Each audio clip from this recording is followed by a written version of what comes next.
So let us start a new poem, ICSE Class 10, The Power of Music by Sukumar Roy. Sukumar Roy is a literary figure. ये बंगाली साहित्य के बहुत ही जाने माने personality हैं and he is called the father of nonsense words in Bengali language, Bengali literature. तो बंगाली साहित्य में जो नॉनसेंस टाइप की जो कविताएं लिखना शुरू हुआ ना लेखकों का, बहुत सारे कंपोजर्स आए, पोएट्स आए जिन्होंने फालतू किस्म की पोएट्री लिखनी शुरू की, जिसमें सिर्फ ह्यूमर होता था, हंसी मजाक होता था, जिसका कोई मीनिंग नहीं होता था, कोई सेंस नहीं होता था. तो ऐसे पोएम को लिखने वाले बहुत सारे कवि आए. उन तमाम कवियों में फादर माना जाता है सुकुमार राय को. He was born in the year 1887 and at a very early age, 36 years की उम्र में ही इनकी मौत हो गई. इनके जो फेमस वर्क्स हैं वो आबुल ताबुल आप लोगों ने सुना होगा. जो लोग भी बंगाली लेके पढ़ते हैं वो आबुल ताबुल के बारे में ज़रूर पढ़े होंगे या सुने होंगे. हाजा बाराला, तो ये इनका बहुत ही फेमस मतलब पोएटिक कंपोजिशन है. ये पोएम का थीम है एक ऐसे इंसान के बारे में है, भीष्मलोचन शर्मा नाम का एक इंसान, जिसको सुकुमार रॉय ने इस पोएम में एक इम्पॉर्टेंट कैरेक्टर बनाया है, भीष्मलोचन शर्मा. ये एक ऐसा इंसान होता है जिसको गाने का बहुत शौक होता है और वो बहुत ही बेसुरा होता है. उसके सुर एकदम खराब होते हैं, उसके सुर एकदम नहीं होते हैं, किसी सुर में लय के साथ वो नहीं गाता है. मतलब उसके गाने में ना तो कोई सुर होता है, ना तो कोई लय होता है, ना कोई तान होता है, बस यूं ही गाता है, अपनी मर्जी से गाता है. और नेचुरली सभी लोग ऐसे ही गाते हैं, अपनी मर्जी से ही गाते हैं, अच्छे के लिए. जिसको जब मन में सुकून मिलता है तो गाता है इंसान, जब बहुत दिल से खुश रहता है तो गाता है, बहुत दुखी होता है तो गाता है. और ये जो गाना होता है ना, ये दिल की आवाज़ होती है, दिल से ही हम लोग गाते हैं. दिल भी हमारा दुख या सुख को रिएक्ट करता है. तो जब हम लोग बहुत दुखी होते हैं तब गाते हैं, सुखी रहते हैं तब गाते हैं. और ये दुख सुख का कनेक्शन हमारे हार्ट से है, गाने का भी कनेक्शन हार्ट से है. तो ये बस गाता था, यूं ही गाता था, अपनी खुशी के लिए गाता था, लेकिन लोग इसको बर्दाश्त नहीं कर पाते थे. और पोएम में हाइपरबोल का यूज़ करके, हाइपरबोल एक फिगर ऑफ स्पीच है जिसमें किसी बात को बहुत ही बढ़ा चढ़ा कर बोला जाता है, उसको बोलते हैं हाइपरबोल. ठीक है ना. पर्सोनिफिकेशन, हाइपरबोल का यूज़ करके ऐसे ऐसे तरीके से लिखा गया है कि पढ़ने वाले हंस पड़ेंगे. तो पूरे पोएम में ह्यूमर है कि कि उसके गाने को सुन के लोग बर्दाश्त नहीं कर पा रहे हैं. इंसान तो इंसान, जीव जंतु, पशु पक्षी, मछली, पेड़ पौधे, बिल्डिंग, आसमान, सब रो पड़ते हैं, सब चिल्लाते हैं कि प्लीज़ भीष्म मत गाओ, अब मत गाओ, तुम्हारा गाना बर्दाश्त नहीं हो रहा है. तो कुछ ऐसा ही थीम है. चलो पोएम पढ़ते हैं आगे, line by line. When summer comes, we hear the hums. जब गर्मी का मौसम आता है, गर्मी का मौसम चुना है सुकुमार रॉय ने भीष्मलोचन शर्मा के गाना गाने के लिए. मतलब वो शायद ज़्यादा कंफर्टेबल फील करते थे गर्मी के टाइम में. सर्दियों में कोई बाहर नहीं निकलता होगा, ज़्यादा लोग उनके गाने को सुन नहीं पाएंगे, इसीलिए बारिश में ज़्यादा लोग बाहर नहीं निकलेंगे, उनके गाने को नहीं सुन पाएंगे. तो गर्मी का मौसम आइडियल है. तो जब जब समर आता था, वी हियर द हम्स, हम लोग हमिंग सुनना शुरू कर देते हैं. हमिंग मतलब उनका सॉन्ग. हम्स का मतलब क्या है? The way he sings. Hums means sings. तो जब गर्मी आता है तो वो हमिंग करना शुरू कर देते हैं. हम्स एक्चुअली में जनरल मीनिंग क्या होता है कि जब हम लोग अपने लिप्स को बंद करके गुनगुनाते हैं तो उसको हमिंग बोलते हैं. ठीक, जैसे आप हमिंग कर रहे हो, ऐसे, ये हमिंग हो गया. लेकिन मुंह खोल के गाने को सिंगिंग बोलते हैं. लेकिन यहाँ पे हमिंग लिप्स बंद करके नहीं, बल्कि मुंह खोल के गाने को ही हमिंग बोला जा रहा है. We hear the hums. जब गर्मी का मौसम आता है तो हम लोग भीष्मलोचन शर्मा को हमिंग करते हुए सुनते हैं.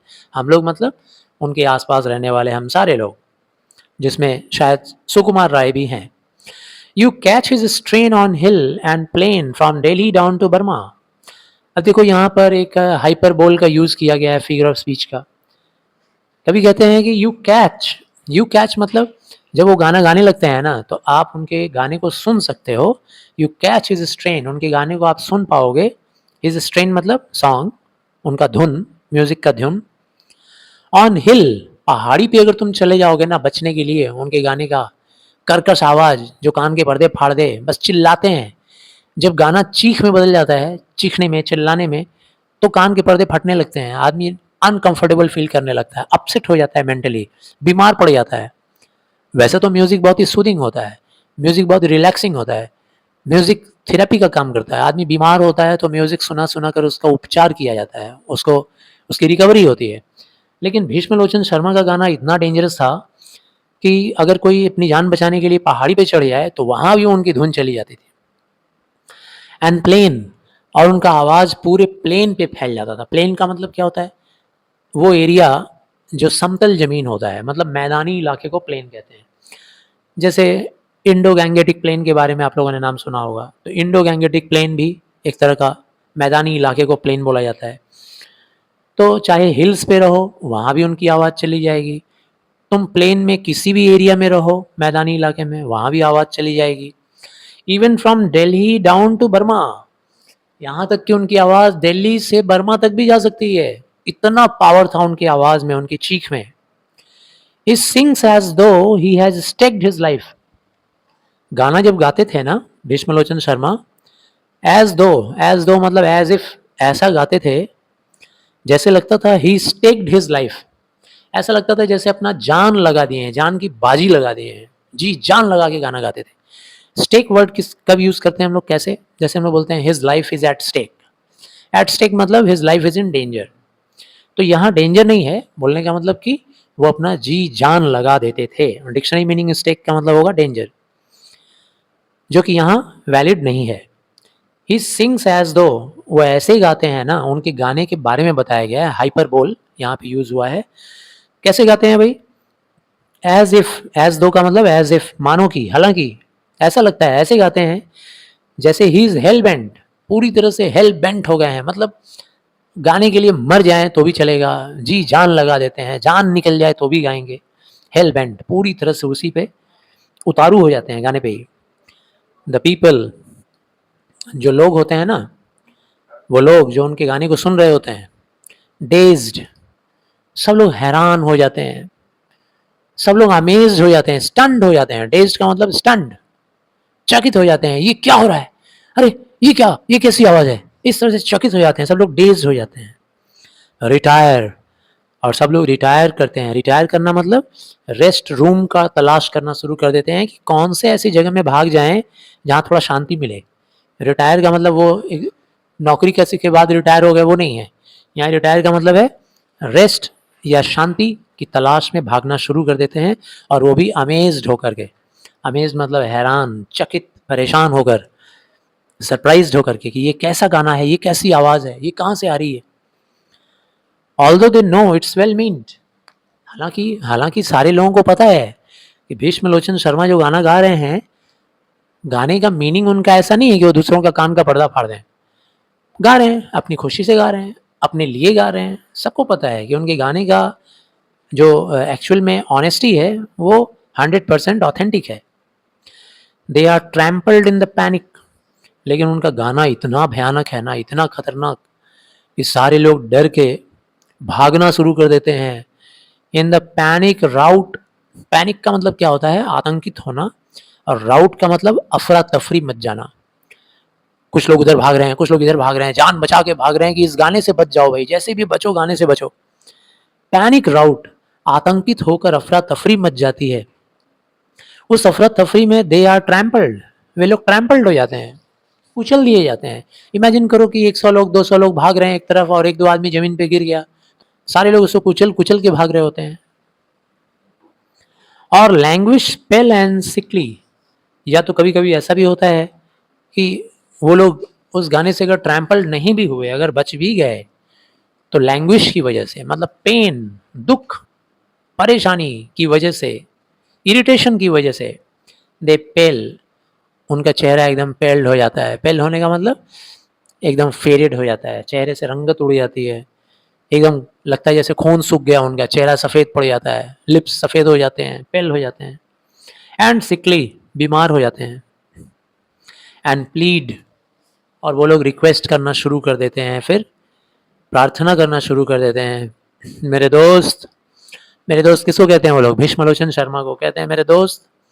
We are near our end, यार अब तो हम लोगों की मौत होने वाली है। We don't have any patience any more, अब हम लोग के पास कोई पेशेंस नहीं है यार तेरे को बर्दाश्त करने का। अब प्लीज़ तुम लोग अपना पेशेंस, सॉरी, अब प्लीज़ तुम अपना गाना बंद कर दो यार यहीं पे, अब हमारी मौत होने वाली है। Oh stop your singing quickly, please यार, प्लीज़ तुम अपना गाना अब बंद कर दो, क्विकली बंद कर दो यार। सब लोग इतना रिक्वेस्ट करते हैं।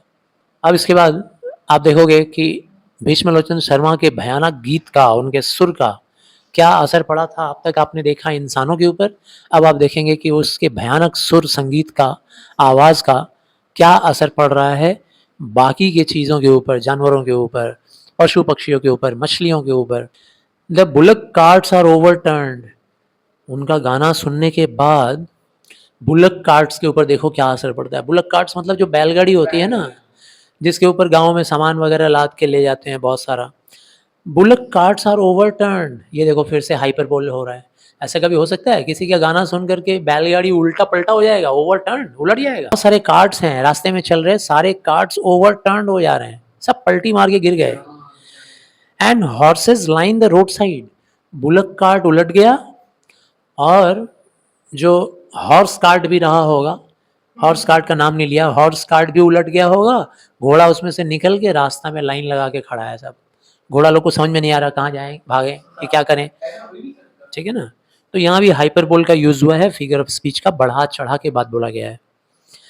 बट भीष्मलोचन, लेकिन भीष्मलोचन अनकंसर्न्ड, जो भी हो, goes booming out his broad side, वो तो बस गोज बूमिंग मतलब he keeps continuing, he keeps singing what, his broad side. Broad side मतलब उनका वो जो ब्रॉडकास्ट है, कहने का मतलब जो ना गा रहे हैं, उनका वो गीत, उनका वो संगीत नहीं रोक रहे हैं, एकदम गाए ही जा रहे हैं, गाए ही जा रहे हैं।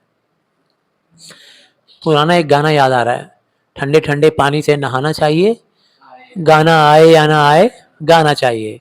तो ये उनके ऊपर एकदम रिलेटेबल है, भीष्मलोचन शर्मा के ऊपर।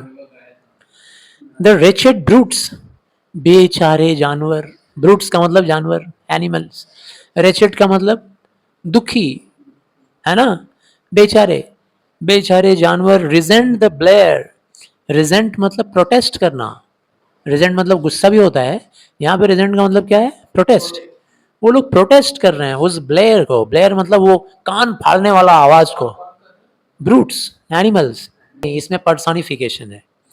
हाँ, यहाँ पे जानवर को, जो नॉन लिविंग चीज होता है या एनिमल बीइंग होता है, उसको इंसान का एक्टिविटीज जब दिखाते हैं हम लोग, तो वो होता है पर्सोनिफिकेशन। तो यहाँ पे फिगर स्पीच यूज हुआ है, personification. The wretched brutes resent the blare, वो लोग इस कान फाड़ने वाले आवाज को प्रोटेस्ट कर रहे हैं, रिजेंट कर रहे हैं। The hour they hear it sounded, जैसे ही वो लोग सुने, द आवर मतलब वो टाइम, जिस टाइम पे उन लोगों ने सुना, क्या सुना, भीष्मलोचन शर्मा का वो आवाज, भयानक आवाज। They ween and stare, they ween मतलब वो सारे के सारे जानवर क्राई करना शुरू कर देते हैं, रोना शुरू कर देते हैं। एंड स्टेयर, और देख रहे हैं एक टक, स्टेयर मतलब होता है फिक्स्ड गेज के साथ देखना है, एक टक लगा के। सारे जानवर भीष्मलोचन शर्मा को ऐसे करके देख रहे हैं और विनिंग कर रहे हैं, क्राई कर रहे हैं। विथ फीट इन एयर, अपने पैरों को हवा में उठा के, दो दो पैर पीछे और दो पैर सामने को उठा ले रहे हैं, ऐसे उठा के इन एयर, और वंडर क्वाइट कंफाउंडेड, वो सारे वंडर्ड हैं, हैरान होकर के, वंडर्ड, सब लोग हैरान हैं, कंफाउंडेड हैं, कंफाउंडेड मतलब कंफ्यूज्ड, क्वाइट कंफाउंडेड, पूरी तरह से कंफ्यूज्ड। द फिशेज डाइव्ड, ये तो हो गया जानवरों की बात। अब मछलियों की बात देखो भाई। The fishes dived below the lake, मछलियां जब उनका आवाज सुनी भीष्मलोचन शर्मा का, वो बेचारी लोग इतना घबरा गई, उनका हार्ट अटैक होने को आ गया, इतना घबरा गई वो लोग कि लेक के पानी के एकदम गहराई में डाइव मार के वो लोग चली गई। इन फ्रैंटिक सर्च, फ्रैंटिक मतलब पागल हो के ढूंढ रही है, कहाँ जाए कहाँ जाए कहाँ जाए, चलो एकदम गहराई में जाते हैं, इतनी गहराई में जाते हैं जहां शायद उसकी आवाज ना पहुंचे। फ्रैंटिक सर्च फॉर साइलेंस, एक साइलेंट जोन का तलाश करते हुए मछलियां लेक वाटर के अंदर एकदम डीप इनटू द वाटर चली जा रही हैं, in search of a silent area, silent place, so that they should not be disturbed anymore by the song of Bhishmalochan Sharma. इतना गंदा आवाज, पूरा पोएम में हाइपरबोल है, इतना गंदा किसी का नहीं हो सकता है।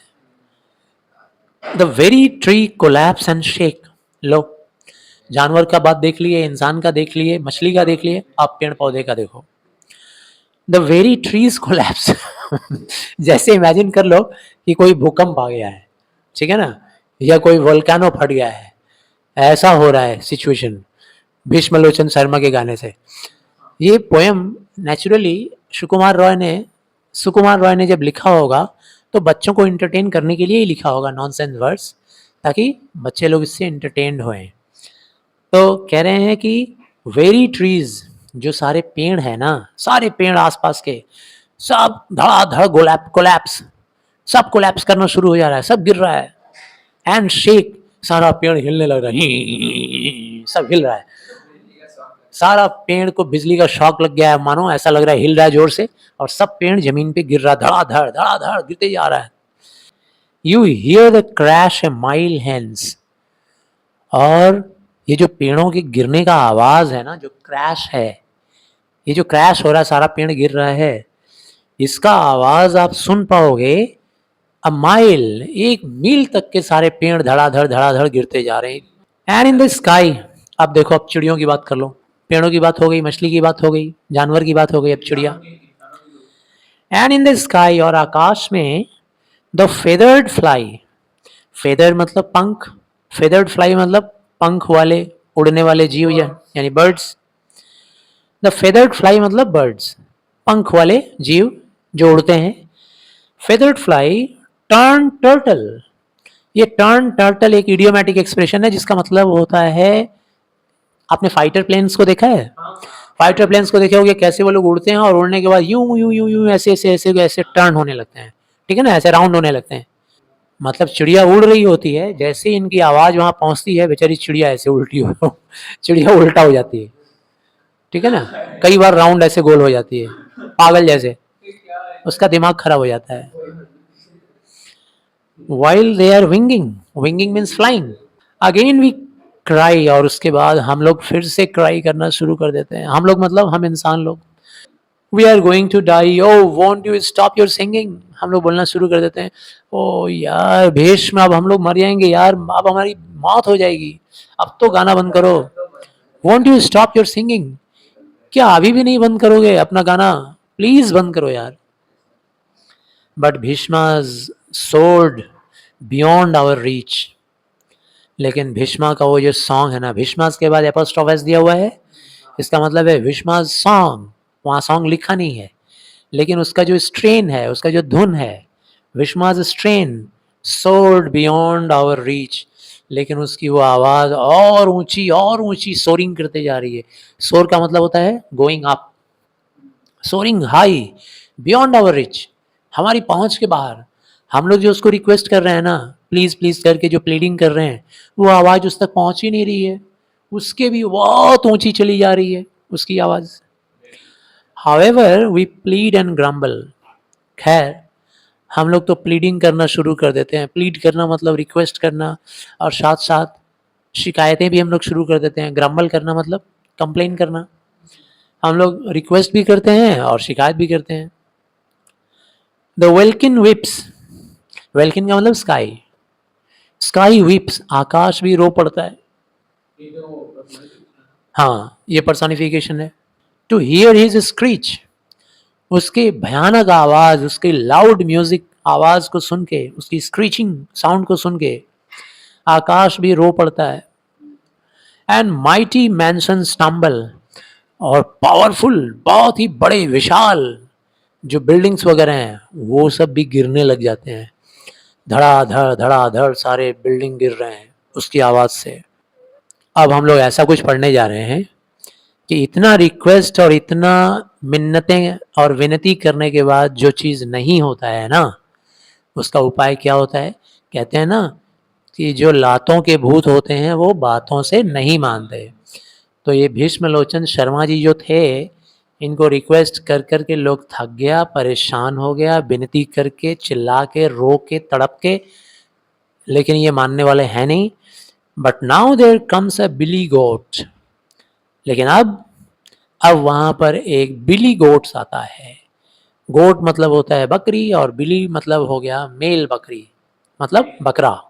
But there comes a billy गोट, अब वहां पर एक मेल बकरा आ जाता है, मोस्ट सैगेसियस फेलो, वो बहुत ही समझदार प्राणी है, बहुत ही समझदार, बुद्धिमान, सोच समझ उसके अंदर कूट कूट के भरी हुई है, इंसानों जैसा नहीं है। इतना रिक्वेस्ट करने का क्या है भाई, एक्शन में आओ। बहुत समझदारी से काम लेता है वो। ही डाउन्स हिज हॉर्न्स, जैसे ही देखता है और उसको बर्दाश्त नहीं होता है, किसका आवाज, भीष्मलोचन शर्मा जी का। जैसे जैसे ही उसकी आवाज वो बर्दाश्त नहीं कर पाता है, वो इंसानों जैसा नहीं है, बहुत समझदारी है उसमें। तुरंत अपना सिंग को नीचे झुकाता है एंड चार्जेज स्ट्रेट, और सीधा जाके चार्ज करता है, उनको सिंग से मारता है। विथ बिलो आंसरिंग बिलो, ध्यान देना यहाँ पे, भीष्मलोचन शर्मा का जो आवाज था उसको बेलो बोला गया है। बेलोइंग मतलब आवाज, ऊंची आवाज, जोर जोर से जो आवाज होती है, कानों को डिस्टर्ब कर देती है, अपसेट कर देती है, उसको बेलो बोलते हैं। तो भीष्मलोचन शर्मा का भी बेलो था और इसका भी बेलो था। किसका, बकरा का। तो बकरा जोर से चिल्लाते हुए, ठीक है ना, हाँ ऐसे नहीं चिल्लाता है, हाँ। तो बकरा जोर से चिल्लाता है, बेलोइंग कर, जोर से चिल्लाता है और चिल्ला के सीधा जाता है और उस चिल्लाते हुए भीष्मलोचन शर्मा को मारता है। इसीलिए लिखा हुआ है बिलो आंसरिंग बिलो। उस मेल बकरे ने आंसर दिया किसको, भीष्मलोचन शर्मा को आंसर दिया। कैसे आंसर दिया, उनकी ही जुबान में आंसर दिया। वो बिलो कर रहे थे, ये भी बिलो किया और करके जाके सिंग से उठा के फेंक दिया। The strain of songs are tossed, और उसके बाद उनके गाने का जो धुन था ना, वो उनकी बॉडी के साथ, क्योंकि वो भी टॉस्ड हो गया, उनका जो स्ट्रेन था टॉस्ड हो गया। And and world by the blast of brutal violence, और उनका बॉडी वर्ल्ड हो गया। वर्ल्ड मतलब गोल गोल घूमना, ठीक है ना, तो उनकी आवाज भी गोल गोल घूम गई। टॉस मतलब तो उछलना, और वर्ल्ड मतलब गोल गोल घूमना, उछल के गोल गोल घूमे होंगे, इतना फोर्स के साथ मारा उस बकरे ने, उनका आवाज भी गोल गोल घूमा। By the blast of the brutal violence, brutal मतलब बहुत ही क्रूर, क्रूअल। उस बकरे ने कितना क्रूअल तरीके से उनके ऊपर वायलेंट अटैक किया और उसकी वजह से उनका पूरा बॉडी घूम गया। And Bhishmalochan grants the world the golden gift of silence, और तब जाकर के भीष्मलोचन शर्मा अपने आसपास की दुनिया को साइलेंस का गिफ्ट देते हैं। नहीं चाहते हुए भी साइलेंस का गिफ्ट देते हैं। लो भैया शांत हो जाओ, आप लोग यही चाहते थे ना, आप लोग शांति चाहते थे, लो शांत हो गया। अगर वो आके अब समझदारी नहीं दिखाया होता, नहीं मारा होता बकरा, तो सारी दुनिया को खत्म कर देते शायद गा गा के।